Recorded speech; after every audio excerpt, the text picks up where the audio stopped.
আল্লাহ তাআলা হাসরের ময়দানে এক কদম পাও বাড়াইতে দিবেন, জিন্দেগির প্রতি ইঞ্চির হিসাব হবে। আন উমরিহি ফিমা আফনাহু, পুরা হায়াত বান্দা কোথায় ব্যয় করেছো বলো আমাকে, আমার দেওয়া হায়াত। ও আন শাবাবিহি ফিমা আবলাহু, শুধু যৌবনটা কোথায় ব্যয় করেছো সেটা আমাকে আলাদা বলো। ও আন মালিহি মিন আইনা ইকতাসাবাহু ওয়া ফিমা আনফাকাহু, প্রতিটি টাকার ব্যাপারে হিসাব দাও দুইটা।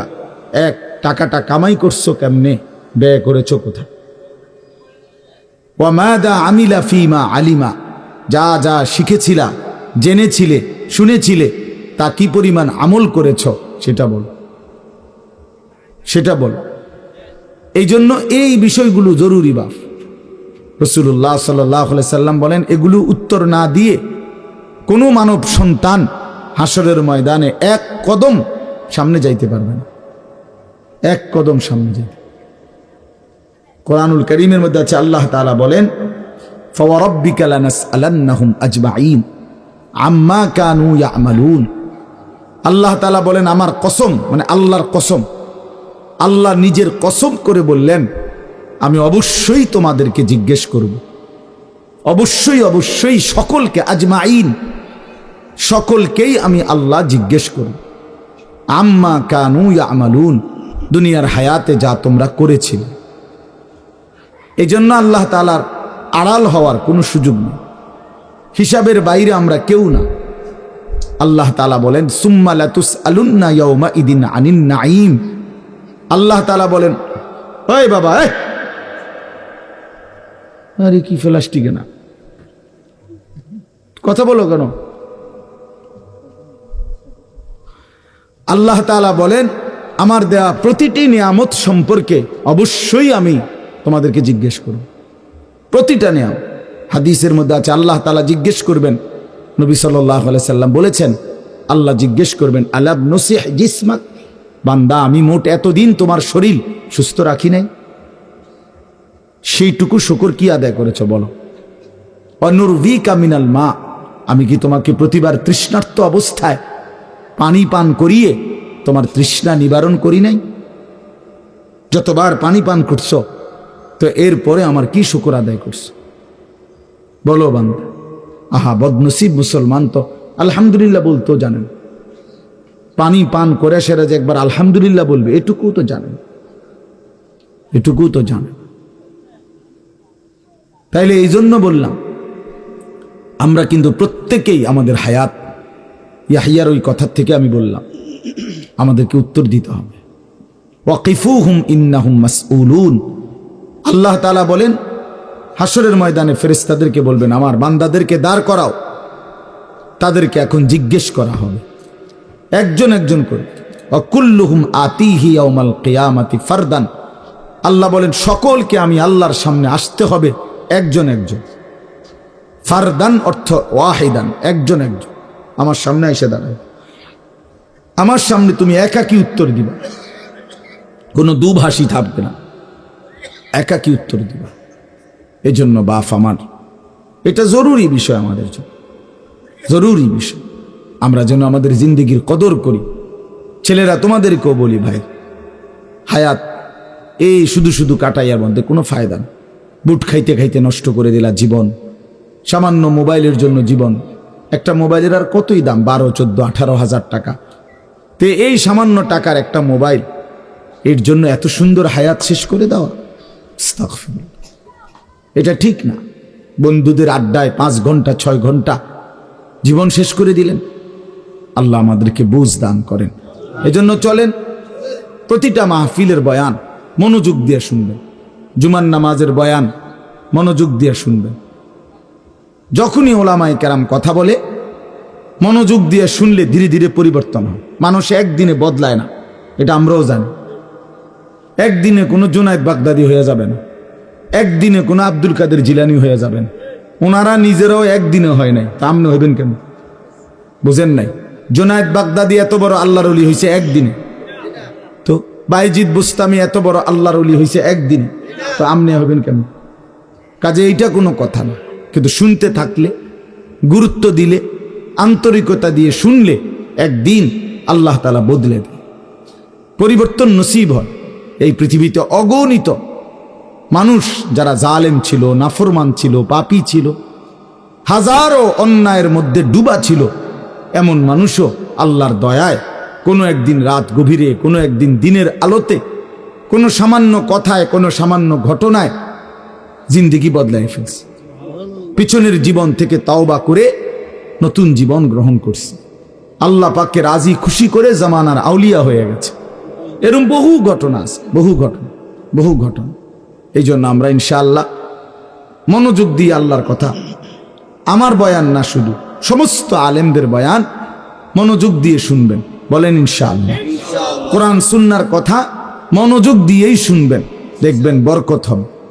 যদি আমার এই কথা একজনে বুঝেন, আমি মনে করি এতটুকুই আমার লাভ। দুইজন বুঝলে দুইজনই লাভ। আল্লাহ আমাদেরকে তৌফিক দান করেন। চলেন, কোরআনুল কারীমের এই সূরাটি 99 নম্বর সূরা। 114টি সূরা কোরআন শরীফে, তন্মধ্যে এটা হলো 99 নাম্বার, 30 নাম্বার পারা। পুরা কোরআনুল কারীমের মধ্যে মোট 30 পারা। এই মোট 30 পারার মধ্যে এটা হলো 30 নাম্বার পারার সূরা, 99 সূরা নাম্বার। সূরাটির নাম হচ্ছে জিলজাল, সূরায়ে জিলজাল। জিলজাল শব্দের অর্থ বা জালজালা, জিলজাল একই শব্দ, দুইটার দুই রকম ব্যবহার। অর্থ হলো ভূমিকম্প। জিলজাল শব্দের অর্থ কি বলেন? ভূমিকম্প। ভূমিকম্প, এই যে জমিন কাঁপে, ভূমিকম্প হয়, এই সূরার অর্থ হলো এইটা। এই ভূমিকম্প বলতে, জিলজাল বলতে আল্লাহ তাআলা কিয়ামতের ভূমিকম্প বুঝাইছে। পৃথিবীতে এমনিতে প্রতিনিয়ত মাঝে মধ্যে বিভিন্ন এলাকা ভেদে, অঞ্চল ভেদে ভূমিকম্প হয়। হ্যাঁ, আধা মিনিট, 30 সেকেন্ড, 40 সেকেন্ড, 50 সেকেন্ড, কিংবা তার চাইতে সামান্য কম বেশি এরকম সময় ভূমিকম্প হয়। এতেই বহু ক্ষয়ক্ষতি হয়। যখনই যেখানে কোথাও ভূমিকম্প হয়, তো সেখানে অনেক ক্ষয়ক্ষতি হয়, ঘর বাড়ি বিভিন্ন কিছুর অনেক ক্ষতিগ্রস্ত হয়। কিন্তু আল্লাহ তাআলা বলেন একটি চূড়ান্ত ভূমিকম্প আছে, যেই ভূমিকম্পটা যখন হবে তখন একসাথে আল্লাহর সৃষ্টি পুরাটা জমিন একসাথে ভূমিকম্প, এবং সেটা কতক্ষণ থাকবে সেটা আল্লাহই জানে, সেটা আল্লাহই জানে। এরকম ভূমিকম্প হবে। আর সেই ভূমিকম্পটা হলো কিয়ামতের ভূমিকম্প। অর্থাৎ এই পৃথিবী ধ্বংস করার জন্য আল্লাহ তাআলা তার গোটা সৃষ্টি জগৎকে মৌত দিবেন। মৃত্যু দুই রকমের, একটা হলো ব্যক্তিগত পৃথক একক মৃত্যু, আর একটা হলো গোটা আলমের মৃত্যু। সবার যখন পৃথক মৃত্যু হয় তো এটারে বলে মৌত।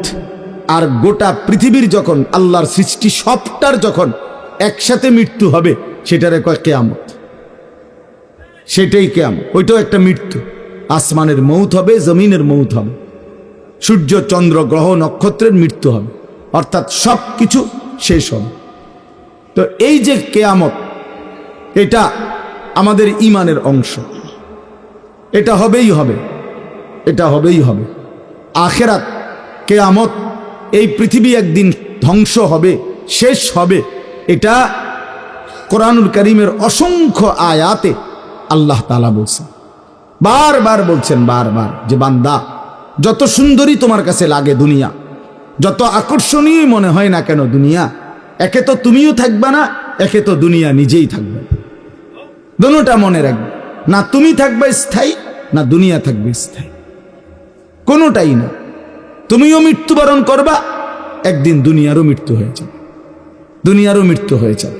প্রতিটা মানুষকে মরতে হবে, এটা আমরা সবাই জানি।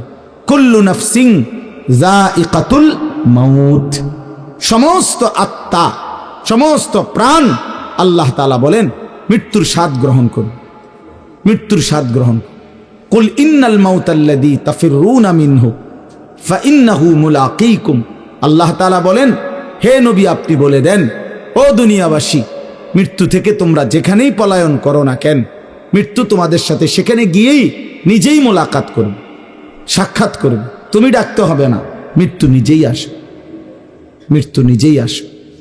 আইনামা তাকুনু ইউদরিকুমুল মাউতু ওয়ালাউ কুনতুম ফি বুরুজিম মুশাইয়াদা। আল্লাহ বলে, তুমি যদি এমন একটা বিল্ডিং বানাও, ঘর বানাও, যে ঘরটা অনেক উঁচা, যে ঘরটার উপর দিয়া কেউ ভিতরে ঢুকতে পারবে না, যে ঘরটার মধ্যে একটা ছিদ্র নাই, একদম আটকানো, তো এরকম একটা ছিদ্রবিহীন সুউচ্চ ঘরও যদি তুমি বানিয়ে তার ভেতরেও তুমি আশ্রয় নাও, তো ইউদরিকুমুল মাউতু, মৃত্যু তোমার সেখানেই পৌঁছবে, তোমার সেখানেই পৌঁছবে। প্রিয় ভাই আমার, বন্ধু আমার, নওজোয়ান সাথীরা আমার, মৃত্যু এক অনিবার্য বাস্তবতা, চিরন্তন বাস্তবতা। এটা গ্রহণ করতেই হবে। হাসলেও মরতে হবে, কাঁদলেও মরতে হবে, সুখেও মরতে হবে, দুঃখেও মরতে হবে। রাজপ্রাসাদ আর অট্টালিকার মানুষটাও মরে যাবে, জীর্ণ কুটিরে যে লোক থাকে, হ্যাঁ, সেই লোকটাকেও মরতে হবে। জীবনে কোনোদিন দুঃখ দেখে নাই যে, সেও মরে যাবে। জীবনে কোনোদিন সুখ দেখে নাই যে, সেও মরে যাবে। সব মরে যাবে। এটাই সত্য, এটাই বাস্তবতা। অতএব মৃত্যু এক অনিবার্য বাস্তবতা, এটা গ্রহণ করতেই হবে। এটা যদি আমরা মনে রাখি, আমাদের জীবন অনেক সুন্দর হইত, অনেক সুন্দর হইত। রাসূলুল্লাহ সাল্লাল্লাহু আলাইহি ওয়াসাল্লাম বলছেন, আকসিরু যিকরা হাদিমিল লাযযাত ইয়ানি আল মাউত। আল্লাহর নবী বলেন, আমার উম্মত, তোমরা বেশি বেশি ওই জিনিসটা স্মরণ করো, যে জিনিস তোমাদের সমস্ত স্বাদ, আনন্দ, আহ্লাদ চিরতরে মিটায় দিবে, তোমারে চিরস্তব্ধ করে দিবে। জলজ্জন্ত মানুষটা আমাদের সামনে হাঁটতো, চলতো, উঠতো, বসতো, ঘুরতো, ফিরতো, হ্যাঁ, সেই মানুষটা মনে করেন আমার চোখের সামনে নাই, তার লাশ আমার সামনে, আহা সেই লোকটা স্তব্ধ। পৃথিবীর কত মানুষ কত আওয়াজ করতেছে, কত শোরগোল করতেছে, কিন্তু এই লোকটা হাতও নাড়ে না, পাও নাড়ে না, চোখও মেলে না, আর কিছুই করে না। এ কি আশ্চর্য বিষয়! চোখের সামনের এই মানুষটা নাই, কি হলো তার? কে তারে থামাই দিল? কে তারে স্তব্ধ করে দিল? এ তো আমার মতো ঘুরতো, ফিরতো, হাঁটতো। আহ, আমার আব্বারে আমি কত দেখছি, একদিন আমার আব্বা চলে গেলেন। আমার দাদারে আমি কত দেখছি, আমার দাদা একদিন চলে গেলেন। আমার জ্যাঠারে আমি দেখে আসছি, দোয়া করে আসছি, ফুঁ দিয়ে আসছি। এক সপ্তাহ পরে জ্যাঠা ইন্তেকাল করলেন। আবার এক সপ্তাহ পরে আমি গিয়া জ্যাঠার জানাজা পড়াইছি। এই তো বাস্তবতা। যুবক ভাই, তুমিও মনে রাখো, বয়স্ক বাবা আপনিও মনে রাখেন। হাসান বসরি রহমতুল্লাহ আলাই একজন বড় বুজুর্গ ছিলেন।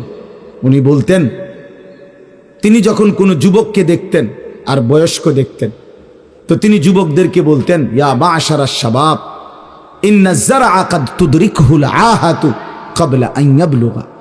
তিনি উপদেশ দিতেন, হে যুবকগণ শোনো, সব ফুল, সব ফল, সব গাছ চারা পরিপক্ক পাকা পর্যন্ত পৌঁছায় না, তার আগেই অগণিত ফুল, অগণিত ফল, অগণিত চারা গাছ ঝরে যায়, ঝরে যায়। এটা উনি মনে করাইতেন মৃত্যুর কথা। উনি এটা বুঝাইতেন, যুবক তুমি দেখো, একটা আম গাছের মধ্যে যতগুলো মুকুল ধরছে ফুল, সবগুলো আম হয় না। যতগুলো আম ধরছিল ছোট ছোট, সবগুলো বড় পাকা পর্যন্ত যায় না, তার আগেই ঝরে যায়।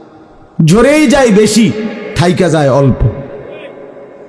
তার মানে যুবক, কিশোর, তরুণ এই বয়সেই মৃত্যু হয় বেশি, বৃদ্ধ পর্যন্ত পৌঁছে কম।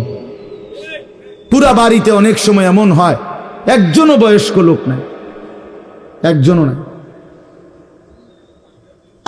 আমার ঘর, আমার বাপ চাচাদের যে ঘর, সেখানে আপনার এখন আমার চাচাতো ভাই, জ্যাঠাতো ভাই, আমার ভাই বেরাদর সব মিলাইয়া আমাদের ছেলে পেলে ভাই ভাতিজা মিলে না হয়তো 60-70 জন আছি আমরা, কিন্তু আমাদের একজনও বয়স্ক লোক নাই।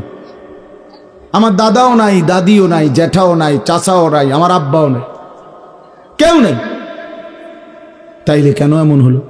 তাহলে বোঝা গেল অধিকাংশই ঝরে যায়, কবরে চলে যায়, মৃত্যু হয়ে যায়। এই জন্য ধোঁকা না খাওয়া। আরেকটা হলো, বয়স্ক লোককে দেখলে উনি বলতেন, হাসান বসরি রহমতুল্লাহ আলাইহি, ইয়া মাশারা শুয়ুখ, হে বৃদ্ধগণ। উনি তাদেরকে জিজ্ঞাসা করতেন যে মা ইউনতাজারু বিসসারআ ইযা বালাগা, যখন কোনো ফসল পাইকা যায় তখন আর বাকি থাকে কি? কি বাকি থাকে? কাটা। কথা বলে না, কি বাকি থাকে? ক্বালু আল হাসাদ, বা কাটাটা বাকি থাকে, পাইকা তো গেছে। তার মানে আপনারা পাইকা তো গেছেন, বয়স তো হয়েই গেছে, আর শুধু মৃত্যুটা বাকি, আর শুধু মৃত্যুটা বাকি।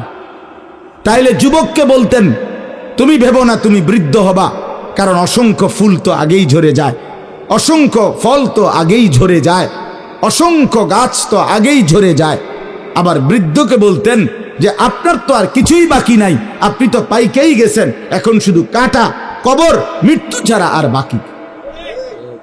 বাকিটা কি? তাহলে মৃত্যু ভুলে না যাওয়া, মউত ভুলে না যাও। রাসূলুল্লাহ সাল্লাল্লাহু আলাইহি ওয়াসাল্লাম বলেন কাফা বিল মাউতে ওয়াইজান, নবীজি বলেন কোন মানুষ যদি মৃত্যুর কথা স্মরণ করে তার ওয়াজের জন্য, নসিহতের জন্য এটাই যথেষ্ট, এটাই যথেষ্ট। আমরা কিতাবে পড়ছি হযরত ওমর রাদিয়াল্লাহু তাআলা আনহু, এত বড় সাহাবী, উনি বলতেন কুল্লা ইয়াউমিন ইউকালু মাতা ফুলান মাতা ফুলান ওয়ালা বুদ্দা মিন ইয়াউমিন ইউকালু মাতা ওমর। তিনি বলতেন হায় শোনো, প্রতিদিন ঘোষণা হয় আজ অমুকের মৃত্যু হলো, অমুকের মৃত্যু হলো, অমুকের মৃত্যু হলো, অচিরেই একদিন ঘোষণা হবে আজ ওমরের মৃত্যু হলো, আজ ওমরের মৃত্যু হলো। উনি বলেন এই ঘোষণা শুনবে খুব দ্রুত একদিন। এই জন্য বাপ, এই আমাদের ব্যক্তিগতভাবে প্রতিনিয়ত মৃত্যু হচ্ছে, ঠিক এভাবে আমরা তো মরছি, একদিন এই গোটা আলমের মৃত্যু হবে, একদিন এই গোটা সৃষ্টিটাই আল্লাহ তাআলা গুটায় ফেলবে। আচ্ছা, কি আশ্চর্য কথা, এটা কি অবাক করা। এক মিনিট যদি কেউ বিবেক দিয়া ভাবে, যারে বলে কি হুজুর, বলেন কি, এত বড় আসমান ভেঙে যাবে, এই সূর্য খসে পড়বে, চাঁদ খসে পড়বে। আল্লাহ তাআলা বলছে ইযা সামাউন ফাতারাত, আসমান ভেঙে যাবে, ওয়া ইদাল কাওয়াকিবুন তাসারাত, তারকারাজি খসে খসে পড়বে, ইযা শামসু কুব্বিরাত ওয়া ইদাল কাওয়াকিবুন তাসারাত। আল্লাহ তাআলা বলছেন সূর্যটা গুটায় ফেলা হবে, পাহাড়গুলো বালির মতো, তুলার মতো উঠতে থাকবে। ইদা রাজ্জাতিল আরদু রাজ্জা, এই জমিনের মাটিগুলো রেজা রেজা। এটা কেমন আশ্চর্য বিষয়, এই গোটা আলমের মৃত্যু হবে। আল্লাহ তাআলা কোরআনুল কারীমে বিশ্বাস করেন, অসংখ্যবার এই কথা এটা বলছে, এটা হবেই হবে। ইদা ওয়াকাতিল ওয়াকিআ, আল্লাহ বলেন এই ঘটনাটা ঘটবে, লাইসা লি ওয়াকাতিহা কাযিবা, এই ঘটনা মিথ্যা মনে করার মতো কেহ নাই। যেদিন ঘটে যাবে তখন আর কারো কোনো মিথ্যাবাদী আর থাকবে না, অর্থাৎ কেউ আর অস্বীকার করার সুযোগ হবে না। চোখের সামনে দিন, চোখের সামনে দিন। কোরআন শরীফে একটা সূরা আছে, সূরা হজ। ওই যে আমরা হজ করি না, এই হজ সূরাটার নাম। এই সূরার শুরুতে আল্লাহ তাআলা এই পৃথিবী ধ্বংসের, কিয়ামতের একটা সাংঘাতিক বর্ণনা দিয়েছেন। ওইখানে আছে আল্লাহ বলেন ইয়া আইয়ুহান নাসু তাকু রাব্বাকুম, হে মানুষ তোমরা আল্লাহকে ভয় করো। আর শুনো ইন্না জালজালাতাস সাআতি শাইউন আযীম, নিশ্চয়ই কিয়ামতের ভূমিকম্প, জালজালা, এই যে বললাম জিলজাল এবং জালজালা অর্থ ভূমিকম্প। আল্লাহ বলেন কিয়ামতের ভূমিকম্প, ইসরাফিল যখন ফু দিবে, আমার এই পৃথিবী যখন ভাঙতে শুরু করবে, এই সৃষ্টি জগৎ পুরাটা যখন আমি আল্লাহ গুটায় ফেলবো, ওয়াস সামাওয়াতু মাতবিয়াতুম বিয়ামিনি, আল্লাহ বলেন 7 আসমান আমি আল্লাহ তাআলার হাতের মধ্যে গুটায় ফেলবো, গুটায় ফেলবো। তুমি জানো না আমার ক্ষমতা। কুল্লু মান আলাইহা ফান ওয়া ইয়াবকা ওয়াজহু রাব্বিক, সব শেষ করে দেব আমি, শুধু আমি আল্লাহই থাকব, শুধু আমি আল্লাহই থাকব। তো আল্লাহ তাআলা বলেন এই ইসরাফিল ফু দিলেই, শুরু করলেই জমিনে ভূমিকম্প শুরু হবে। ইন্না জালজালাতাস সাআতি শাইউন আযীম, আল্লাহ বলেন নিশ্চয়ই এই কিয়ামতের ভূমিকম্প, এটা শাইউন আযীম, বড়ই ভয়ানক, বড়ই মারাত্মক। কারণ দুনিয়ার ভূমিকম্প এক নাম্বার হলো বর্তমানের ভূমিকম্প, কখনো 30 সেকেন্ড, কখনো 40 সেকেন্ড, কখনো 47 সেকেন্ড, 50 সেকেন্ড, এই সেকেন্ড সেকেন্ড মিনিট, 47 মিনিট নি ভূমিকম্প হয়। কথা কর না কেন? 30 মিনিট ভূমিকম্প হয়। 30 মিনিট ভূমিকম্প হইলে আপনাদের 14 গোষ্ঠী থাকবো নি কেউ? 30 সেকেন্ড, 40 সেকেন্ড হয় ভূমিকম্প। এইটুকুতে একে তো সময় সামান্য, দ্বিতীয়ত হলো একসাথে গোটা পৃথিবীতে হয় না, এদিকে হলে ওইদিকে হয় না এরকম। কিন্তু আল্লাহ তাআলা বলেন ইসরাফিল ফু দিলে যে ভূমিকম্পটা হবে, সেই ভূমিকম্পটা গোটা পৃথিবী একসাথে নাড়ায় দিবে, একসাথে নড়ে। 47 সেকেন্ড না, কতক্ষণ সেটা আল্লাহই জানে। তখন অবস্থা কি হবে? মানুষের আতঙ্ক, এই ভূমিকম্পে আতঙ্ক। হ্যাঁ, আমি একবার চাঁদপুর মাহফিলে ছিলাম, রাত্রে ঘুমাইছি মসজিদের রুমে, ইমাম সাহেবের রুমে। এই সময় ভূমিকম্প আইছে, দরজা খুলে দিছি দৌড়, মসজিদের মাঠে আইছি দাঁড়াইয়া, চাই যে পুরা গ্রামের মানুষ সব আইসা পড়ছে, হই হুল্লোড় চিৎকার, হায় হায়। অথচ সবাই চিৎকার দিতে দিতে ভূমিকম্প শেষ। ভূমিকম্প হয়েছেই তো অল্প একটু, কিন্তু এটুকুর আতঙ্কেই যা হুজুর পাবলিক বরাবর। কিসের হুজুর আর কিসের পাবলিক, বক্তা শ্রোতা সমান। এই এখন মনে করেন ভূমিকম্প হইলে আমরা সব দিন দৌড়, আমিও আমি এনে বুজুর্গি দেখাই বইতাম। হ্যাঁ, আমি একটা বড় হুজুর বেটা প্রধান বক্তা, আমি লড়লে কি মানুষে কি করব? আপনি কি করবেন? আমার সময় কো, আমার জান নিয়ে টানাটানি। আল্লাহু আকবার। তো এই সামান্য ভূমিকম্প, কিন্তু আল্লাহ তাআলা বলেন ইসরাফিল সিংহা ফু দিলে যে ভূমিকম্প হবে বান্দা, সেটা বড়ই ভয়ানক, সেটা সারা পৃথিবী নড়বে একসাথে। তখন কি হবে? মানুষের আতঙ্ক। ইয়াউমা তারাউনাহা তাযহালু কুল্লু মুরদিআতিন আম্মা আরদাত। এই এক নম্বরে আল্লাহ বলেন, যে মা তার বাচ্চাটাকে দুধ পান করাইতেছিল, এই কোলের বাচ্চা, দুধের বাচ্চা, আপন মা তার দুধের বাচ্চা ভুলে যাবে, ফেলে দিবে, ছুঁড়ে মারবে, আর মা পাগলের মতো দৌড়ানো শুরু করবে। কোরআন শরীফের আয়াত। ওয়াতাদাউ কুল্লু যাতি হামলিন হামলাহা। এবং আল্লাহ তাআলা বলেন, যে মায়ের পেটের বাচ্চা 10 মাস পূর্ণ হয়ে গেছে, আগামী 2 ঘন্টা 5 ঘন্টা পরে বাচ্চাটা এমনিতেই প্রসব হইতো, আল্লাহ তাআলা বলেন ইসরাফিলের ফু দিলে জমিন যখন কাঁপতে শুরু করবে, তো এই গর্ভধারিণী মা, গর্ভবতী নারী পাগলের মতো এভাবে ছুটবে, দৌড়বে, নিজের গর্ভের বাচ্চা নিজে নিজেই পড়ে যাবে। ও তারান নাসা সুকারা, আল্লাহ বলেন মাতালের মতো সমস্ত মানুষগুলো ছুটতে থাকবে। ফাইদা বারিকাল বাসার ও খাসাফাল কামার ও জুমিআ আশ-শামসু ওয়াল কামার। আল্লাহ তাআলা বলে চন্দ্র সূর্য আলোহীন হয়ে যাবে, সূর্য চন্দ্র এক হয়ে যাবে। ও জুমিআ আশ-শামসু ওয়াল কামার ইয়াকুলুল ইনসানু ইয়াউমাইদিন আইনাল মাফার। লোকেরা দৌড়বে আর ছুটবে, মানুষ একে অপরকে জিজ্ঞেস করবে, ভাইয়া পালাবো কোথায়, দাঁড়াবো কোথায়? কোথাও তো স্থির কোনো জায়গা নাই, কোথায় দাঁড়াবো? আল্লাহ তাআলা বলেন কাল্লা লা ওয়াজার, না বান্দা, সেদিন আর কোথাও জায়গা মিলবে না। ইলা রাব্বিকা ইয়াউমাইদিনিল মুস্তাকার, আজকে শুধুই কেবল তোমার আল্লাহর কাছেই আশ্রয় ঠিকানা। এভাবে বহু আয়াত কোরআনুল কারীমের মধ্যে আল্লাহ তাআলা বর্ণনা করছেন।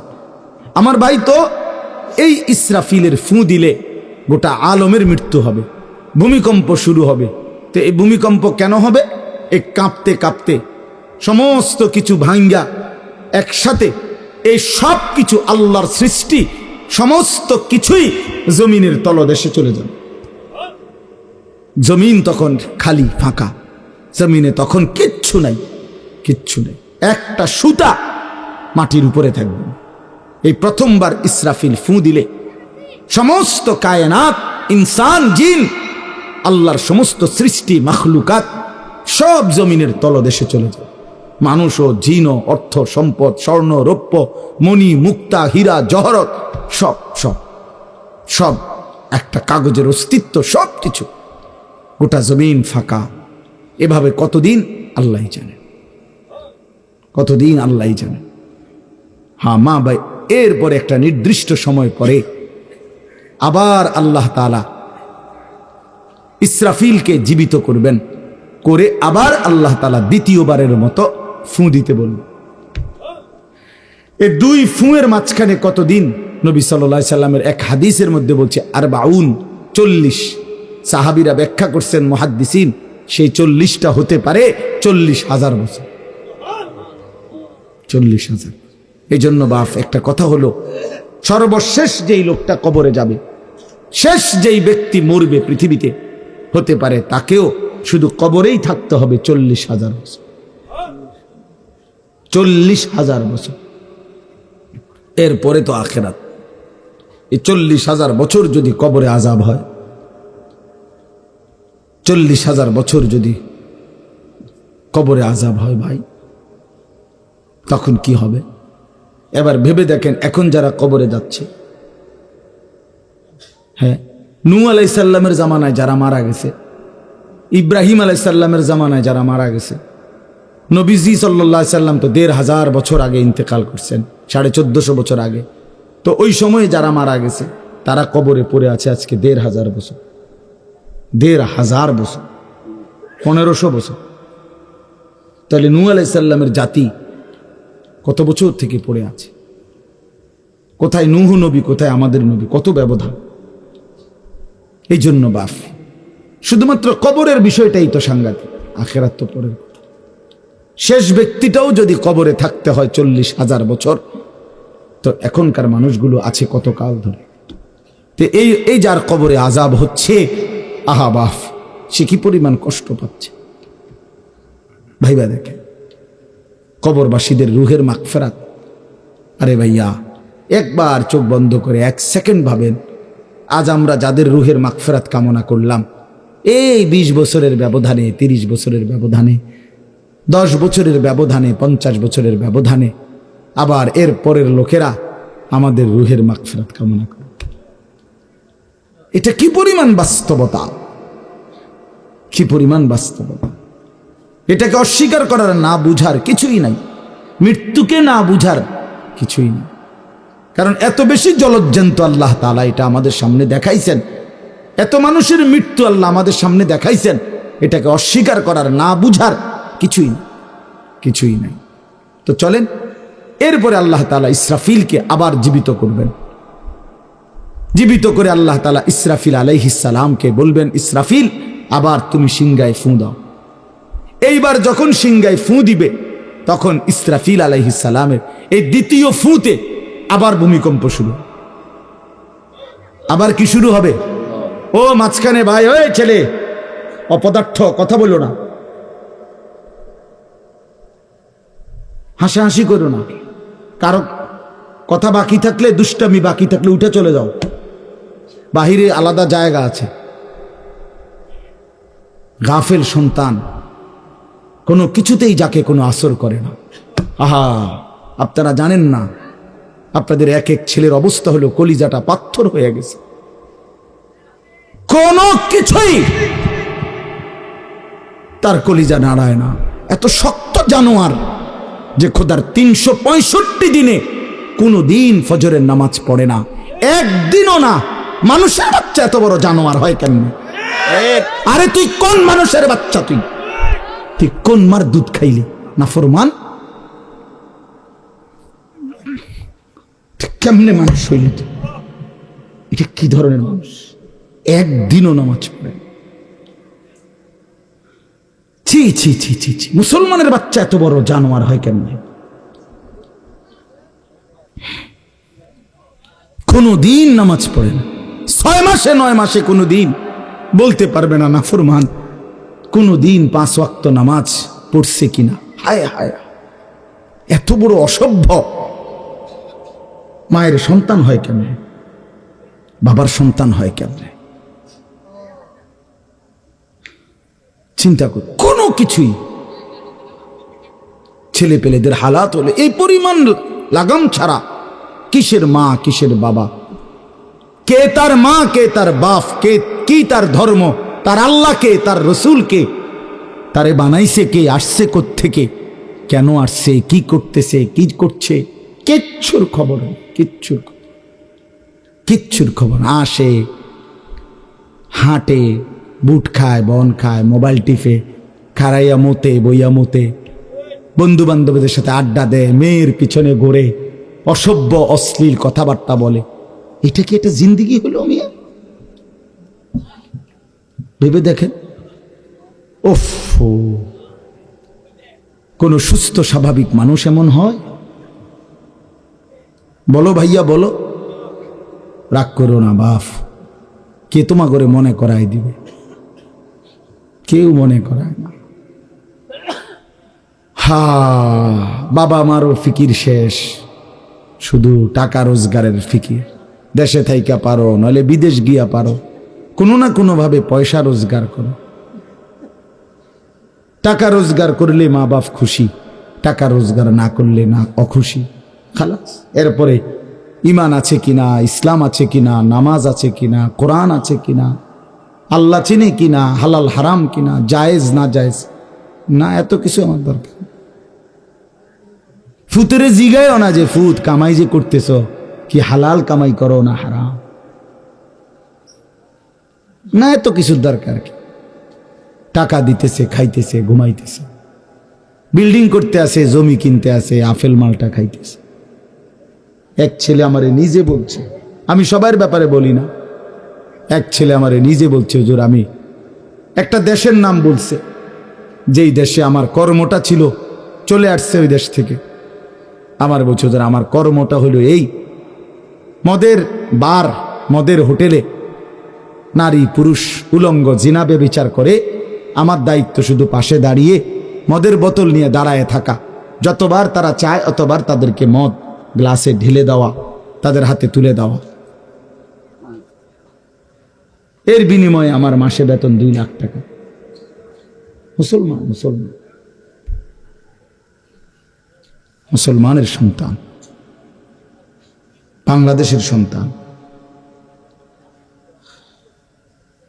তো এই টাকা যখন বাবা খাচ্ছেন, বিল্ডিং করতেছে, কোনো টেনশন নাই। আমি আবারও বলছি, আমি সবার জন্য বলি না, ওই বলছে দিকে অট্টা কইছি, কথা বুঝছেন না? আমি তো নাম ঠিকানা বলি নাই। এই জন্য আমার বাপ, ডাক দিয়েন না, ডাক দিয়েন না, একজনও ডাক দিয়েন না, অসভ্যরে ডাক দিয়েন না। হ্যাঁ হ্যাঁ, ডাক দিবেন কেন? হাইওয়ানকে ডাক দিবেন কেন? শুনেন, আপনারাই শুনেন, এত এত মানুষ শুনতে হবে না, কোনো অসুবিধা নাই, কোনো অসুবিধা নাই। আমি তো এটাই বুঝাইতে চাইতেছি, প্রত্যেকটা মানুষ আজকে মুসলমান। আমরা ঘর দেখায়, ফার্নিচার দেখায়, বিল্ডিং দেখায়, হুজুর দোয়া করেন, ঘরটা করছি, হুজুর দোয়া করে, কিতা দোয়া করতে হবে না, যে কিতা দোয়া করতে, বিল্ডিং এর দোয়া কিতা, আবার ইট বালুর লেগে দোয়া করে লাভ কি বেড়া? হুজুর মোটরসাইকেল কিনছি, হুজুর দোয়া করে দেন, কিতা দোয়া করতে, কি মোটরসাইকেলের দোয়া কিতা? আবার আজীব লাগে না? বাস্তব এগুলো ছাদ ডালাই দিই, আজকে হুজুর কত দোয়া করে দেন, ছাদ ডালাই দোয়া। হ্যাঁ, ওটা ছাদ ডালাই করে, ওটার ফুতে মোবাইলে অশ্লীল উলঙ্গ ছবি দেখে, ওটার সন্তান উনি দাঁড়াইয়া রয়েছে মিস্ত্রিগো সামনে, ওনার গাম বাইয়া বাইয়া পড়তেছে ছাদ ডালাইয়ের দিন, আর অসভ্য জানোয়ার সন্তান বন্ধুদের সাথে উলঙ্গ ছবি দেখতেছে। ওই জানোয়ারের জন্য উনি ছাদ ডালাই দিতেছে, ওই হাইওয়ানের জন্য উনি ঘর করে দিয়ে দিতেছে, উনি কবরে জায়গা ঘর করে দিয়ে গেছে, এর জন্য ঘর করলেন? ছি ছি ছি ছি ছি। আমার দেওয়া ঘরে আমার কষ্টের কমাইয়ে এখানে বসে বসে রঙিন ছবি দেখবে, উলঙ্গ দৃশ্য দেখবে ঘরে শুয়া শুয়া সারা রাত। এর জন্যই আমার জীবনের এই অর্জন, এই ছিল আমার উপার্জনের উদ্দেশ্য। আহ, কতবার বললে বুঝবেন, কেমনে বললে বুঝবেন, কারে বললে বুঝবেন? আল্লাহ মাফ করে দেন। চলেন বাপ।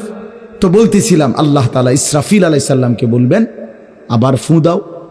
তো তিনি দ্বিতীয়বারের মতো ফু দিলে জমিন আবার ভূমিকম্প শুরু হবে। এই ভূমিকম্পে জমিন কাঁপতে কাঁপতে এইবার জমিনের তলদেশে ওই প্রথমবার ফু দেওয়াতে ভূমিকম্প কাঁপতে কাঁপতে সব উপরে যা ছিল সব নিচে চলে গেছে। মনে আসেনি এটা কইছি? তাহলে উপরটা কি? ফাঁকা। এইবার নিচে যা ছিল সব উপরে চলে আসবে। এই আসলেই এটা হাসরের মাঠ। সমস্ত নিচের জিনিস যা কিছু, একেবারে মানুষ, গরু, ছাগল, হাঁস, মুরগা, জিন, ইনসান, গদ, দুয়ার, বাজার, ব্যবসা, দোকান, টাকা, হীরা, জহরত, মণি, মুক্তা, টাকা পয়সা, অর্থবিত্ত, সব সোজা কথা জমিনের তলদেশের সব কিছু জমিনের উপরে উঠে আসবে। এই উঠে আসলেই এটা হাসরের মাঠ। এইটা, এই হাসরের মাঠ কোনটা জানেন? এই যেখানে বসে আছেন এখন, এটাই হাসরের মাঠ। এই জমিনের উপরেই হাসরের মাঠ। বাকি শুধু আল্লাহ কোরআন বলছে ওয়া ইদাল আরদু মুদ্দাত, আমি আল্লাহ জমিনটাকে টেনে আরো লম্বা করে দেব, আরো বড় করে দেবো আর কি, প্রশস্ত করে দেবো। কারণ ওই যে পিসের মানুষ খারাপ লাগবে না? মানুষ তো দাঁড়াইবো সেই আদম আলাইহিস সালাম থেকে নিয়া। তো মানুষ বেশি না? মানুষ, গরু, ছাগল, হাঁস, মুরগা, জিন, ভূত সব খারাপ না? সব দাঁড়াবে তো। এই জন্য আল্লাহ তাআলা বলেন জমিন আমি প্রশস্ত টেনে দিব, লম্বা করে দিব, এতটুকু। বাকি এটাই হাসরের মাঠ, এটাই হাসরের মাঠ। এই কথাটাই এখানে আল্লাহ তাআলা উল্লেখ করছেন। ইদা জুলজিলাতিল আরদু জিলজালাহা, যখন দ্বিতীয়বারের মতো ইসরাফিলের ফু দিলে জমিনের ভূমিকম্প শুরু হবে। ওয়া আখরাজাতিল আরদু আসকালাহা, আল্লাহ তাআলা বলেন তখন জমিন তার তলদেশে যা ছিল সমস্ত জমিনের তলদেশে, এগুলো এতদিন জমিনের বোঝা ছিল, বোঝা মানে মাটির নিচে, এগুলো সে মনে যেন ফুজা কান্দে লইছে। এবার ওয়া আখরাজাতিল আরদু আসকালাহা, জমিন তার বোঝা মানে জমিনের তলদেশে যা ছিল সে এবার তা জমিনের উপরে উঠাই দিবে, উপরে উঠাই দিবে। এরপরে আশ্চর্য কথা শুনেন, এরপরের কথাটার জন্য রাসূলুল্লাহ সাল্লাল্লাহু আলাইহি সাল্লাম হাদিসে বলছেন, এই ভাই শুনেন, ছেলেরা তোমরাও শোনো।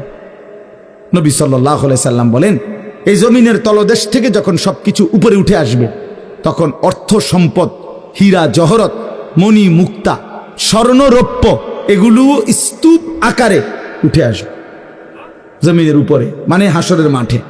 তো নবীজি একেবারে স্পষ্ট হাদিস, নবীজি সাল্লাল্লাহু আলাইহি সাল্লাম বলেন তখন এই স্বর্ণ রৌপ্য, টাকা পয়সা, হীরা জহরত এগুলো, এই অর্থ সম্পদগুলো আল্লাহর কুদরতে কথা বলবে।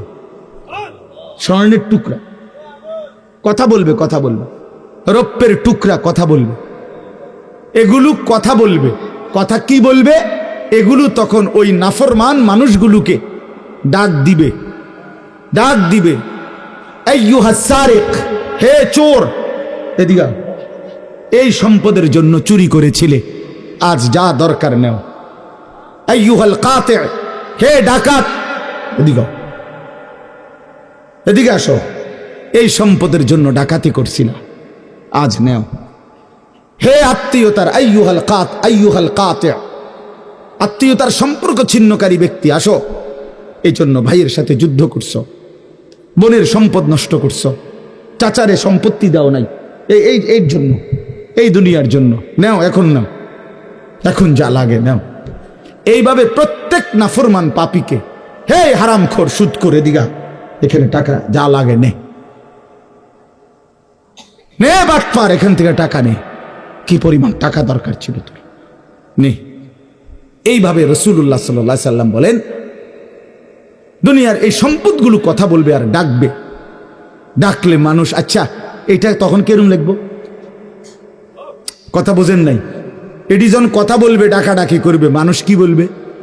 লোকেরাও তো সবাই দাঁড়াইছে, মানুষও তো দাঁড়াইছে, তারারই তো ডাকতেছে, তো তারা কি বলবে? ওয়াকালাল ইনসানু মা লাহা, আল্লাহ নিজেই বলতেছে, লোকেরা তখন মানুষগুলো বলবে মা লাহা, এটা কি হলো? আরে এটা কি কারবার?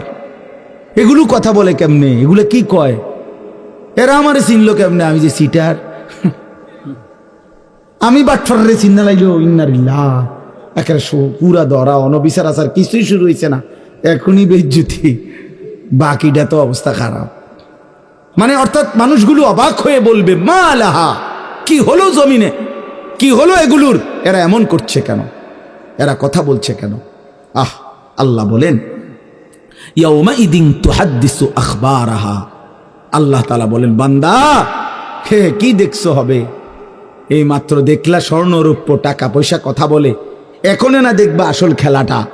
ইয়াউমাইদিন তুহাদ্দিসু আখবারাহা, আল্লাহ বলেন এখন দেখবা সরাসরি এই হাসরের মাঠে তোমার সামনে তোমার পায়ের নিচের জমিন, তোমার পুরা জিন্দেগির কথা, তোমার যত তথ্য ভালো কিংবা মন্দ, নেক কিংবা গুনাহ, তোমার সমস্ত কিছু রাতের কিংবা দিনের, একাকী কিংবা প্রকাশ্যের, গোপন কিংবা আড়ালের, আল্লাহর কসম জমিন সবটা এখন তোমার সামনে বলে দিব। ইয়াউমাইদিন তুহাদ্দিসু আখবারাহা। রব্বুল আলামিন বলেন জমিন সবটা কথা বলে দিবে, ভালোটাও মন্দটাও, আলোটাও অন্ধকারটাও, একাকীয় অন্ধকারেও প্রকাশ্যেও সবার মাঝে সব বলে দিবে। রাতের চুরি বলে দিবে, রাতের তাহাজ্জুদটাও বলে দিবে, মদের আড্ডার কথাও বলে দিবে, জুয়ার আড্ডার কথাও বলে দিবে। সারা রাত যুবক উলঙ্গ ছবি দেখেছ, আল্লাহর কসম সেটাও বলবে।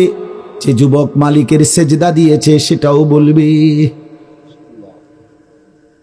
তাহাজ্জুদ শোনাবে, আবার সবার সাথে যে জামাতে নামাজ পড়েছে এটাও বলবে, সব কিছু বলে দিবে। আল্লাহ বলেন যদি মানুষ ভাবতে চাও জমিন কিভাবে কথা বলে, স্বর্ণরৌপ্য কিভাবে কথা বলে, আল্লাহ বলেন বিআন্না রাব্বাকা আওহা লাহা, আল্লাহ তাআলা আদেশ করেছেন বলেই কথা বলে। আল্লাহ বললে, হুকুম করিলে আল্লাহর গোটা কায়নাত, গোটা সৃষ্টি জগৎটাই কথা বলে। ওয়াশাহিদা আলাইহিম সামউহুম ওয়া আবসারুহুম ওয়া জুলুদুহুম বিমা কানু ইয়ামালুন। আল্লাহ বলে হাসরের ময়দানে বান্দা তোমার কান, তোমার চোখ, তোমার সারা দেহের চামড়া, জুলুদুহুম তোমার সারা দেহের চামড়া, হাসরের ময়দানে তোমার পুরা জিন্দেগির কর্মকাণ্ড বলে দিবে। চামড়াগুলো বলবে চামড়া, মানুষের শাহওয়াত চামড়াতে। এই জন্য সমস্ত যৌনতার ঘটনা, অসভ্যতার ঘটনা শরীরের চামড়া বলে দিবে। মানুষের শাহওয়াত চামড়া, কথা বুঝছেন কিনা? হ্যাঁ, চর্মে, চামড়ার মধ্যে শাহওয়াত, কামনা বাসনা, যৌন চাহিদা। এই জন্য যত লোক দেখবেন বিভিন্ন হসপিটালে, যত ডাক্তার চর্মরোগের ডাক্তার, তত লোক যৌন রোগেরও ডাক্তার। হ্যাঁ হ্যাঁ, চর্ম ও যৌন রোগ বিশেষজ্ঞ, এটা এটা একই বিষয়, একই চ্যাপ্টার। চামড়া মানে আল্লাহ তাআলা বলেন তোমার চামড়া বলে দিবে কত রাত কত দিন নারীর প্রতি অবৈধ আগ্রহ, অশ্লীলতার, বেহায়াপনার, অসভ্যতা করেছিলে।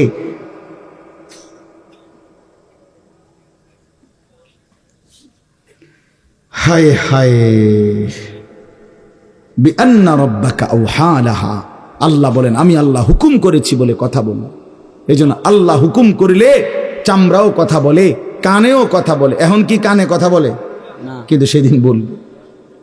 চোখেও কথা বলবে, এখন চোখ কথা বলে না।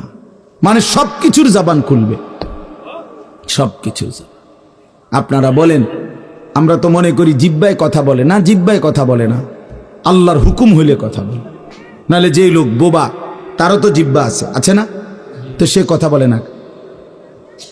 যে লোক কানে শুনে না, তো তার কি আপনার এইভাবে কান বলতে কিছু নাই? তো সে শুনে না কেন, কথা বলেন না কেন? আল্লাহর হুকুম। যার চোখ, যে চোখে দেখেন, এই যে জুয়েল ভাই, আমি মূলত তার মহব্বতেই মাহফিলটা দিছি। তো এই যে দেখে না, তো তার এভাবে তো চোখ আছে, সে দেখে না কেন? আল্লাহ তাআলার হুকুম নাই বলে দেখেন, ঠিক কিনা বলেন না কেন?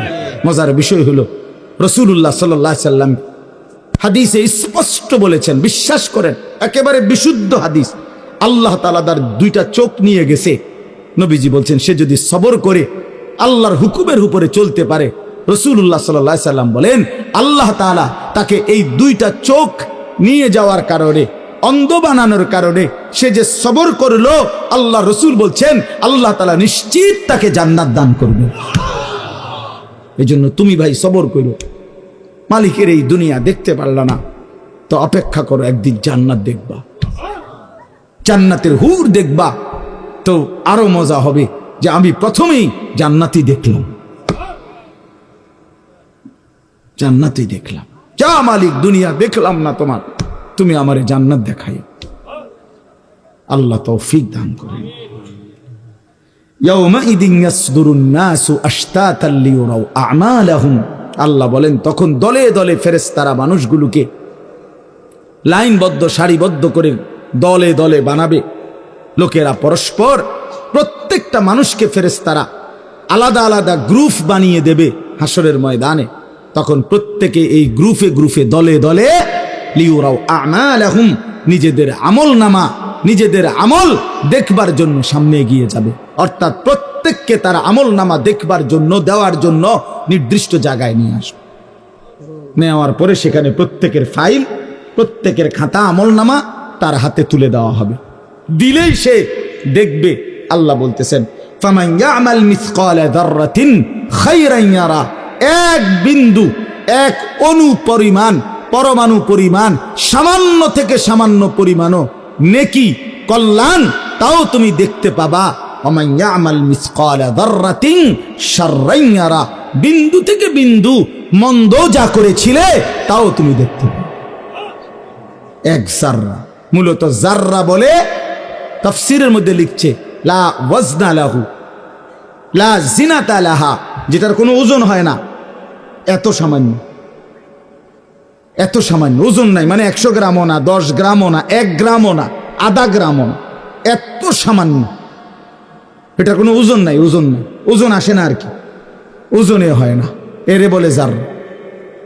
তাফসীরের মধ্যে লিখছে, কোনো ব্যক্তি, হযরত আব্দুল্লাহ ইবনে আব্বাস বলেন, কোনো ব্যক্তি যদি মাটিতে এমনি হাত মারে, মানে হাত লাগাইয়া আবার উঠাই লাইছে, তখন এই যে বালুগুলো লাগছে, এই বালুর যেগুলো হাত থেকে ঝরে পড়ে কণা, এগুলো তার চাইতে সামান্য এক জাররা।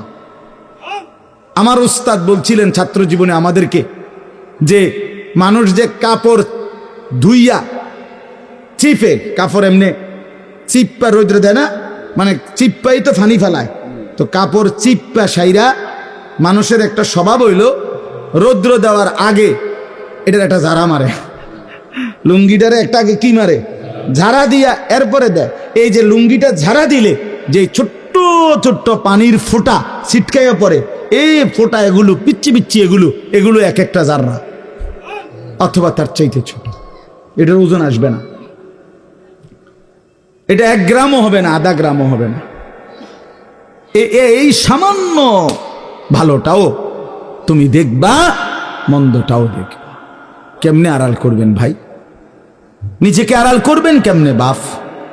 যুবক, তুমি কেমনে আড়াল করবা? কোরআন শরীফে আছে, আল্লাহ বলেন, ইয়াউমা তুবলাস সারাইর, বান্দা আমি হাসরের ময়দানে তোমার অন্তরের গোপন বিষয়গুলো, যেগুলো কেউ শুনে নাই, তুমিও বলো নাই, শুধু মনে মনে কল্পনা করছিলা ভালো কিংবা অসৎ, সেগুলো হাসরের ময়দানে তোমার সামনে খুলে দেব। হ্যাঁ, আফালা ইয়ালামু ইযা বু'সিরা মা ফিল কুবুর ওয়া হুসিলা মা ফিস সুদূর। আল্লাহ তাআলা বলেন, এই বুকের ভিতরে, অন্তরের ভিতরের যেই কথাগুলো, সেগুলো খুলে দেব। এই জন্য আজকে আমার কথা এখানেই শেষ। আমি এতটুকু কথাই বলতে চাই, এই 99 নম্বর সূরাটা আমাদেরকে এই কথার সবক দিচ্ছে যে আমরা আমাদের জিন্দেগির 1 সেকেন্ড, একটি নিঃশ্বাস আড়াল করবার সুযোগ নেই। হিসাব দিতে হবে, হিসাব দিতে হবে। 1 মিনিট, 1 সেকেন্ড, 1 পলক, 1 লম্হা, 1 মুহূর্ত আমাদের আড়াল করবার সুযোগ নাই ভাই।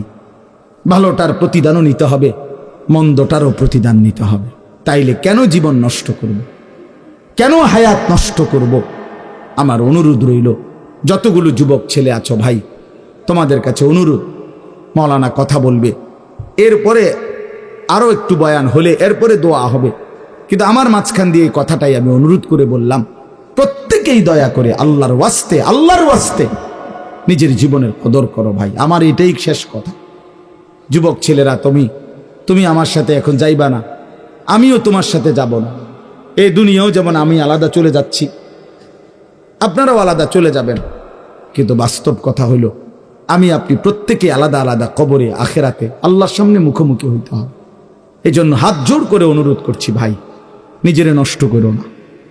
একটা ছেলেও যদি বুঝো, আমার অনুরোধ রইল তোমার প্রতি, তুমি নষ্ট হইও না, চরিত্রহীন হইও না, তুমি হায়াতটা শেষ করে দিও না, কষ্ট পাইবা। এই নারী ছবি, অশ্লীল দৃশ্য, উলঙ্গপনা, বেহায়াপনা, এই জেনা ব্যভিচারের দৃশ্য, এগুলো দেখো না। চেষ্টা করো 5 ওয়াক্ত নামাজ পড়তে, 5 ওয়াক্ত নামাজ পড়তে হিম্মত করলে পারবা ভাই। পেশাব পায়খানার পরে টয়লেট পেপার ব্যবহার করো, পানি ব্যবহার করো, দেখবা শরীর পবিত্র থাকলে আল্লাহর ইবাদত করতেও মন চাইবে। মূলত মানুষ অনেকের যাদের নামাজ ছুটে যায়, তাদের একটা বড় কারণ হলো তার শরীর অপবিত্র, শরীর নাপাক, আর নাপাক দেখে নেক কাজের তামান্না, আগ্রহ জাগে না। এই জন্য ওই যে পেশাব করে পানি নেয় না, টয়লেট পেপার ব্যবহার করে না, এই অসভ্য এই কারণে নামাজ পড়তে চায়। বাস্তব কথা এটা।